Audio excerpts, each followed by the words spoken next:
नमस्कार दोस्तों, ये पूरी तरीके से किसानों के लिए बहुत महत्वपूर्ण है। राजस्थान में इस बार भारी बरसात ने तबाही मचाई है और इस तबाही मचाने के कारण किसानों के जो कर्जे थे वो भी उतरने की स्थिति में नहीं है।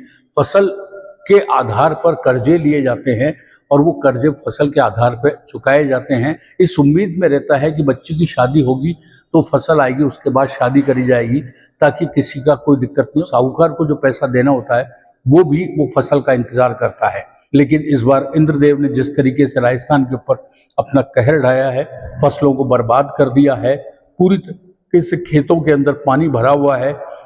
किसान उस बर्बाद होती फसल को देखकर इस समय सिर्फ आंसू बहाने के सिवा कुछ नहीं कर पा रहा। सरकार ने तय किया है कि आपदा, जो प्राकृतिक आपदा है, उससे यदि फसल को नुकसान पहुंचता है तो उसकी सूचना 72 घंटे के अंदर अंदर आपको सरकार को देनी होगी और वो सूचना देने के साथ ही आप उसके लिए मुआवजे के लिए अधिकृत हो जाएंगे। यह नियम उन पर भी लागू होगा जब खेत में फसल कट चुकी होती है और कटाई के बाद सुखाने के लिए खेत में फसल पड़ी रहती है, और उस समय यदि कोई प्राकृतिक आपदा आ जाती है तो भी इसके अंदर उसको 72 घंटे में सूचना देकर उसका जो नुकसान हो रहा है उसकी भरपाई करनी पड़ेगी। सरकार ने पूरी तरीके से हर जिले के लिए एक समन्वयक तैयार किया है। तहसील स्तर पर यह सूचना देनी होगी। समन्वयक जो तहसील स्तर पे होगा उसको तुरंत सूचना देकर आप अपनी समस्या का समाधान कर सकते हैं। किसानों के लिए सबसे बड़ी ये है कि वो जागरूक बने और इस तरीके की अपनी फसल की जो बर्बादी हो रही है उसका मुआवजे के लिए तहसीलदार समन्वयक से 72 घंटे के अंदर अंदर ही पूरी रिपोर्ट पेश करें।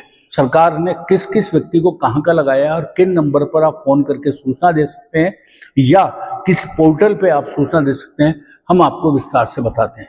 जयपुर जिला परिषद के संयुक्त निदेशक कैलाश मीणा ने बताया कि खरीफ 2025 में जिले की अधिसूचित फसलों से मूंग, मूंगफली, ज्वार, तिल, ग्वार और चावला शामिल है।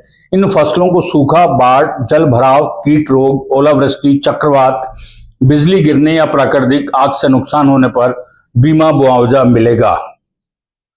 किसान फसल खराबे की जानकारी कृषि रक्षक पोर्टल हेल्पलाइन नंबर आप दोबारा सुनिए, 14447 PMFBI क्रॉप इंश्योरेंस ऐप या चैटबॉट नंबर 7006551447 के जरिए भी दे सकते हैं। समय पर सूचना देने पर ही मुआवजा मिलेगा। Agriculture insurance company of India limited को खरीफ 2025 के लिए बीमा कंपनी बनाया गया है। कंपनी ने हर तहसील में समन्वयक नियुक्त किए हैं जो किसानों की मदद करेंगे। जिला समन्वयक मगनलाल मीणा, जिनका फोन नंबर है 8006867172 है। तहसीलदार समन्वयकों में आंधी के लिए राम सिंह सैनी, आमेर के लिए पिंकी मीणा, बस्सी के लिए मुकेश कुमार शर्मा, चाकसू के लिए सरोज जाट, चोमू के लिए भंवरलाल बुनकर और मोहनलाल यादव। वहीं दूदू के लिए रवि गुजर, जयपुर के लिए बनवारी लाल यादव, जमुआ रामगढ़ के लिए मुकेश कुमार जाट, जोगनेर के लिए मूलचंद बाना, कालवाड़ के लिए किशन शर्मा, किशनगढ़ रेनवाल के लिए पवन कुमार कुमावत, कोट खावजा के लिए हितेश्वर सिंह और माधोराजपुरा के लिए रमेश चौधरी को अपॉइंट किया गया है। सरकार ने किसानों से अपील की है कि वे फसल नुकसान होने पर तुरंत सूचना दें। यह योजना किसानों को प्राकृतिक आपदा से हुए नुकसान से राहत दिलाने में मददगार साबित होगी।